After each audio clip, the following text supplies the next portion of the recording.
Welcome students.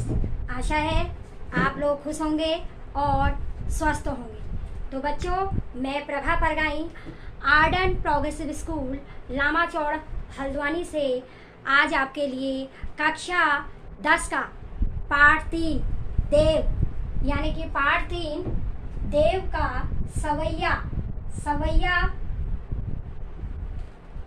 लेकर प्रस्तुत हुई हूँ। आज का हमारा जो पाठ है वह है सवैया, जो कि लेखक देव द्वारा लिखा गया है। इससे पहले भी मैं आपके लिए इसका भाग 1 यानी कि इसमें मैंने आपको अर्थ, जीवन परिचय और शब्द अर्थ बताए। तो आज का जो ये वीडियो है इसमें हम कुछ प्रश्न उत्तर करेंगे, यानी कि इसमें हम पद्यांशों पर आधारित प्रश्न उत्तर करेंगे। पद्यांश आपके एग्जाम में गद्यांश और पद्यांश पूछे जाते हैं। जो पठित पद्यांश आपके से पूछे जाते हैं, तो इसमें पद्यांश के माध्यम से हम उसमें प्रश्न उत्तर का अभ्यास करेंगे। तो कैसे इसको आप करेंगे ये मैं आपको अपने इस वीडियो में बताऊंगी। तो सबसे पहले बच्चों, हमारा जो आज का सवैया है उसमें मैंने आपको इससे पहले वीडियो में एक अर्थ बताया था। पहला सवैया, पायनी नुपुर मंजू बजे, पायनी नुपुर मंजू बजे, कटी किंकिनी कै धुनी की मधुराई, कटी किंकिनी कै धुनी की मधुराई, सांवरे अंग लसे पटपीत, सांवरे अंग लसे पटपीत, हिये हुलसे बनमाल सुहाई, हिये हुलसे बनमाल सुहाई, माथे किरीट बड़े द्रग चंचल, माथे किरीट बड़े द्रग चंचल, मंद हसी मुख चंद जुन्हाई, मंद हसी मुख चंद जुन्हाई, जय जग मंदिर सुंदर दीपक, श्री ब्रज दुल्हा देव सहाय। तो इसका अर्थ मैंने आपको इससे पहले वीडियो में बताया था। तो इसमें कुछ प्रश्न उत्तर का अभ्यास हम करेंगे, यानी कि इस सवैया को पढ़कर आपके कुछ प्रश्न उत्तर बनते हैं। तो हम किस प्रकार से इसको करेंगे आप इसमें देखेंगे। तो इसमें सबसे पहला जो प्रश्न हमारा बनता है, कवि ने किसकी जय जयकार की। सबसे पहला प्रश्न हमारा बनता है, कवि ने, ध्यान से देखेंगे इधर, कवि ने किसकी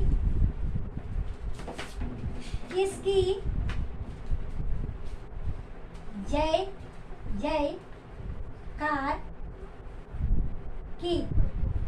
तो ये पहला हमारा प्रश्न बनता है कि कवि ने किसकी जय जयकार की।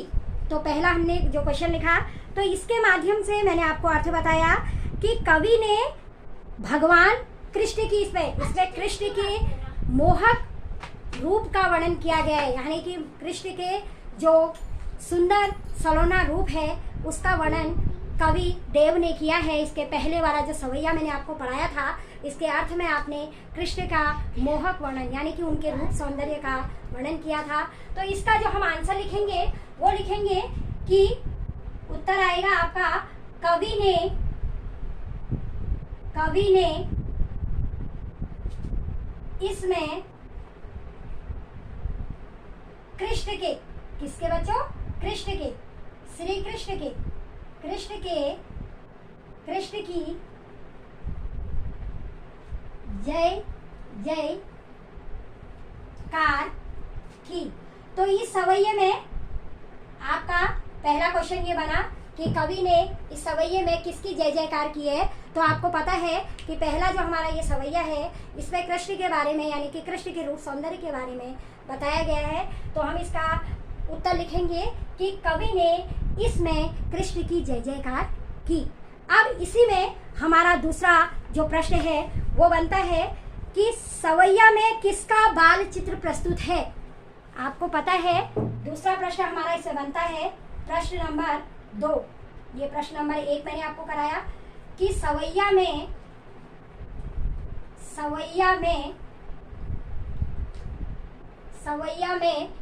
किसके, सवैया में किसका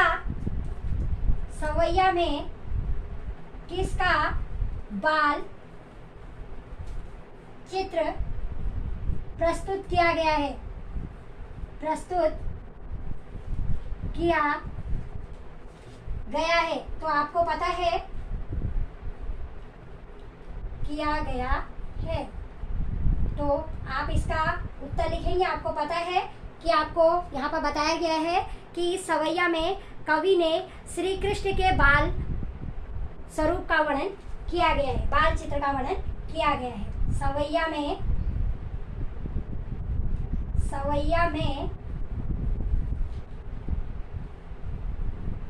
कृष्ण के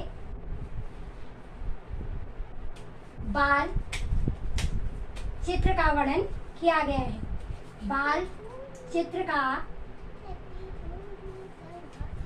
चित्र को प्रस्तुत किया गया है।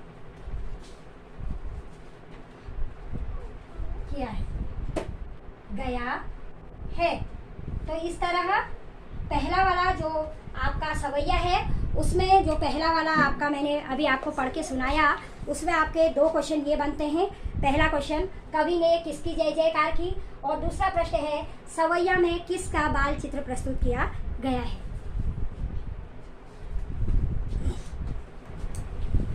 इसके बाद अगला प्रश्न हमारा इस सवैये में बनता है श्री कृष्ण के मस्तक पर क्या सुशोभित हो रहा है। श्री कृष्ण के मस्तक पर क्या सुशोभित हो रहा है। मैंने आपको बोला कि श्री कृष्ण के जो मस्तक मतलब माथा है उस पर मोर मुकुट सुशोभित हो रहा है। तो इसका आपका जो मैंने आपको अभी पढ़ के सुनाया था इसमें कि माथे किरीट बड़े द्रग चंचल, यानी कि उनके माथे पर क्या हो रहा है, इसी में आपको इसका आंसर मिलेगा जब आप इसको पढ़ेंगे। माथे किरीट आपके एग्जाम में आपको ये दे दिया जाएगा सवैया, और इसके आधार पर आपको प्रश्न उत्तर करने को आएंगे। तो जब आपको इसका अर्थ आएगा तभी आप इसके प्रश्न उत्तरों को कर सकते हैं। तो इसका पहला जो तीसरा वाला क्वेश्चन मैंने लिखा श्री कृष्ण के मस्तक पर क्या सुशोभित हो रहा है, तो इसका अर्थ आपको यहाँ से मिलेगा कि माथे किरीट बड़े द्रग चंचल, यानी कि उनके माथे पर मोर मुकुट सुशोभित हो रहा है। तो आप इसका आंसर लिखेंगे श्री कृष्ण के मस्तक माने उनके सर पर, माथे पर मोर मुकुट, मोर का जो मुकुट है, मुकुट सुशोभित मतलब शोभा दे रहा है, अच्छा लग रहा है, सुशोभित हो रहा है। तो इस तरह आप इसका, ये आपका तीसरा प्रश्न इसमें बना, इस सवैये में आपका तीसरा प्रश्न ये बना। उसके बाद अगला जो प्रश्न हमारा इसमें बनता है वो है कि उनके चेहरे की मुस्कान कैसी है। मैंने आपको इसमें पढ़ाया कि मंद हंसी मुख चंद जुनहाई, उनके चेहरे की मुस्कान कैसी है। तो यहाँ पर आपको इसका आंसर मिलेगा मंद हंसी मुख चंद जुनहाई। तो आपने ये नहीं उतारना है, आपने इसका अर्थ जो आपको आता है, यानी कि उनकी जो मुस्कान है वो स्वच्छ चांदनी जैसी दिखाई दे रही है। तो आप इस तरह इसका आंसर लिखेंगे। इसका क्वेश्चन बनेगा आपका कि उनके चेहरे की मुस्कान कैसी है। तो प्रश्न नंबर 4 से बनेगा आपका उनके चेहरे की मुस्कान कैसी है, उनके चेहरे की मुस्कान कैसी है। तो इसमें आप उत्तर लिखेंगे उनके चेहरे की मुस्कान। मैंने आपको बताया कि उनके चेहरे की मुस्कान स्वच्छ चांदनी, यानी कि स्वच्छ चांदनी। मैंने आपको यहाँ पर इसका अर्थ बताया था मंद हंसी मुख चंद जुनहाई, यानी कि उनकी जो मुस्कान है वो स्वच्छ चांदनी की तरह है। स्वच्छ चांदनी, जो आधी रात में जो चांदनी रात होती है उसकी तरह उनकी मुस्कान लग रही है, स्वच्छ चांदनी जैसी है। तो इस तरह आप इसका उत्तर लिखेंगे कि उनके चेहरे की मुस्कान स्वच्छ चांदनी जैसी है। जो आपको ये प्रश्न पूछे जाएंगे उसी में आपको उसके उत्तर भी मिलेंगे, लेकिन आपको उसका अर्थ पता होना चाहिए। इसलिए पहले वीडियो में मैंने आपको पूरे सवैयों के अर्थ आपको बताए हैं, पूरा भावार्थ आपको बताया है, तो आप उसको देखेंगे और उसके आधार पर इसके प्रश्न उत्तर आप करेंगे। अब अगला जो आपका दूसरा कवित्व है, पहले सवैया में से मैंने आपको 4 या 5 प्रश्न बताए, उसी प्रकार उसमें से अन्य प्रश्न भी आप अभ्यास कर सकते हैं, यानी कि स्वयं भी आप उसमें से प्रश्न बना सकते हैं और स्वयं उनके उत्तरों को उसमें से आप ढूंढ सकते हैं। तो अगला हमारा है कवित्व। कवित्व में जो दूसरा वाला मैंने आपको बताया था उसके आधार पर हम प्रश्न उत्तर इसमें करेंगे। तो पद्यांश जो आपको मैं पढ़ा रही हूँ उसको आप ध्यान से देखेंगे। डार द्रुम पलना बिछौना, डार द्रुम पलना बिछौना, नौ पल्लव के सुमन झिंगुला सोहे तन छवि भारी दे, सुमन झिंगुला सोहे तन छवि भारी दे, पवन झुलावे के की, पवन झुलावे के की, बतरावे देव, कोकिल हलावे हुलसावे कर तारी दे, कोकिल हलावे हुलसावे कर तारी दे, पुरित पराग 100 उतारो, पुरित पराग 100 उतारो, करे राई नून, कंज कली नायिका लतान सिर सारी दे, कंज कली नायिका लतान सिर सारी दे, मदन महीप जू को बालक बसंत ताही, प्रातः ही जगावत गुलाब चटकारी दे। तो इस प्रकार इस सवैये से भी हमारे बहुत सारे प्रश्न उत्तर बनते हैं। तो सबसे पहला जो प्रश्न हमारा बनता है वह है बसंत को किसका शिशु बताया गया है। तो मैंने आपको यहाँ पर इसको पढ़ाया था कि मदन महीप सु बालक बसंत ताई दे, यानी कि बसंत को यहाँ पर कामदेव का शिशु बताया गया है। कामदेव जो प्रभु हैं उनका शिशु बताया गया है। तो आप इसका उत्तर लिखेंगे बसंत को, क्योंकि यहाँ पर बसंत की जो उपमा है एक छोटे बच्चे के रूप में की गई है, एक छोटे बच्चे के रूप में बसंत की यहाँ पर बसंत ऋतु का वर्णन किया गया है, जिसे बसंत को एक नन्हे बालक के रूप में यहाँ पर नवजात शिशु के रूप में जाना गया। तो बसंत को कामदेव, बसंत को कामदेव का शिशु बताया गया है, कामदेव का बालक बसंत को बताया गया है, बताया गया है। तो इस तरह से आप इसका एक प्रश्न आपका इसमें ये बनता है कि बसंत को कामदेव का शिशु बताया गया है। अगला प्रश्न इसमें आपका बनेगा प्रातः काल बसंत को कौन और किस प्रकार जगाता है। अगला प्रश्न आप इसमें बना सकते हैं प्रातः काल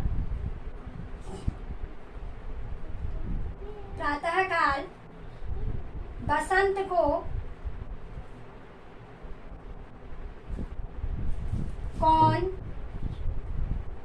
और किस प्रकार, कौन और किस प्रकार जगाता है। तो ये आपका प्रश्न बना कि प्रातः काल, अब मैंने इसका जो आपको पढ़ के सुनाया था कि प्रातः ही जगावत गुलाब चटकारी थे, यानी कि प्रातः काल बसंत को गुलाब, जो गुलाब है वो चुटकी बजाकर जगाता है। यहाँ आपको इसका आंसर उत्तर मिलेगा कि प्रातः काल बसंत को गुलाब, प्रातः काल बसंत को गुलाब चुटकी बजाकर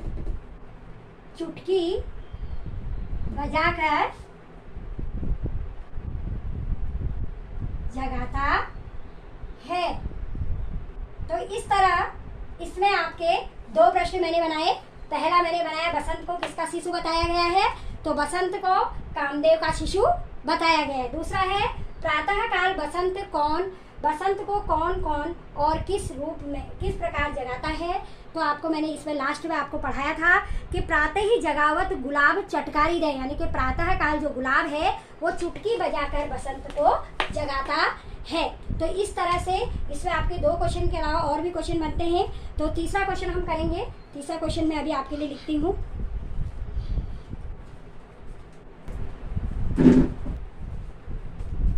तो इसी में हमारा अगला क्वेश्चन इसी पद्यांश में हमारा बनेगा कि मदन महीप शब्द का प्रयोग, मदन महीप एक शब्द आया है, का प्रयोग किसके लिए किया गया है। मैंने आपको यहाँ पर पढ़ के सुनाया था कि मदन महीप जू को बालक बसंत त्राही, यानी कि मदन महीप का जो यहाँ पर शब्द का जो प्रयोग किया गया है वो कामदेव के लिए किया गया है, और कामदेव का शिशु यहाँ पर बसंत को माना गया है। अभी भी मैंने आपको इससे पहले प्रश्न में बताया कि कामदेव का शिशु किसको माना गया है, तो बसंत को कामदेव का शिशु माना गया है।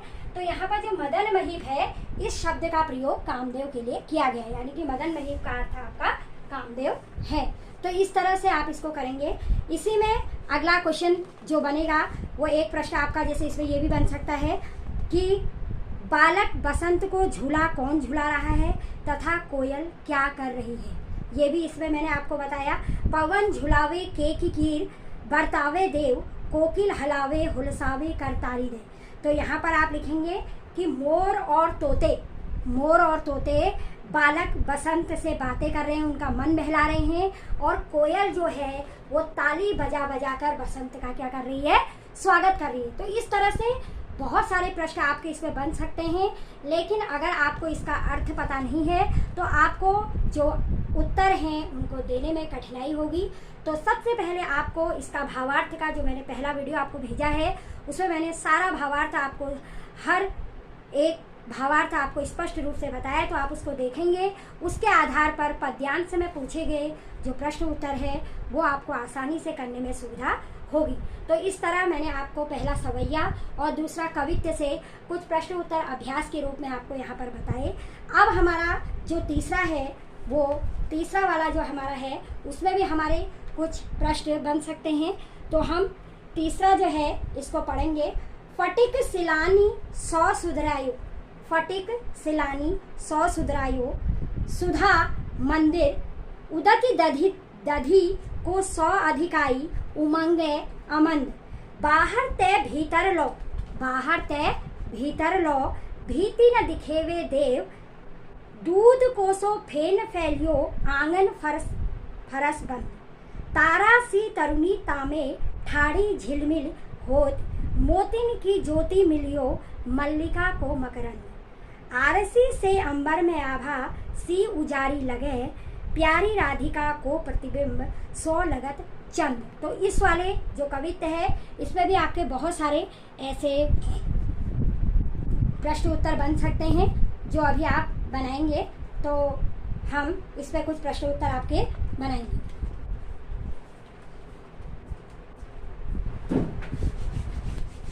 अब हम इसमें कुछ प्रश्न उत्तर का अभ्यास आपको इस वाले कवित्व से आपको मैं करवाऊंगी। आप ध्यान से इधर देखेंगे।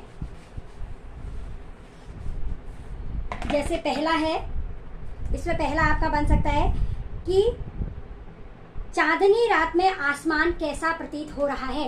पहला प्रश्न आपका इसमें बन सकता है, चांदनी रात में आसमान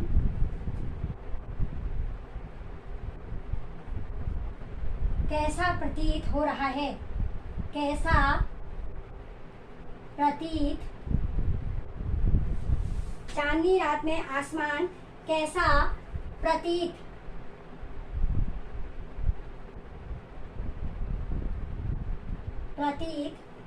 हो रहा है, चांदनी रात में आसमान कैसा प्रतीत हो रहा है। तो इस तरह आप इसको करेंगे तो उत्तर आपका आएगा। इसमें मैंने आपको बताया कि चांदनी रात में जो आसमान है वो निर्मल, स्वच्छ और शुभ प्रतीत हो रहा है।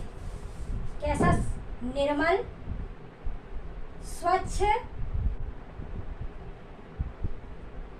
और शुभ, निर्मल, स्वच्छ और शुभ प्रतीत हो रहा है, शुभ प्रतीत हो रहा है, हो रहा है।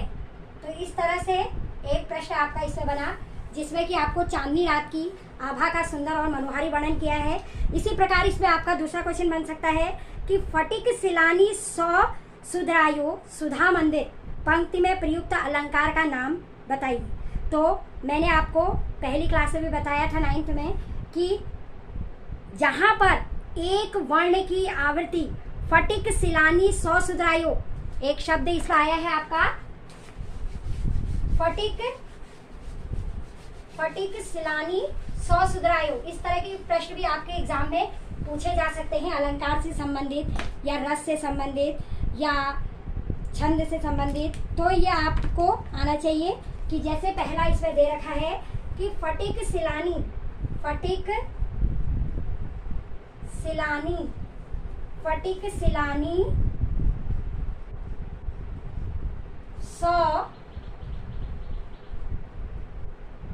सौ सुधरायो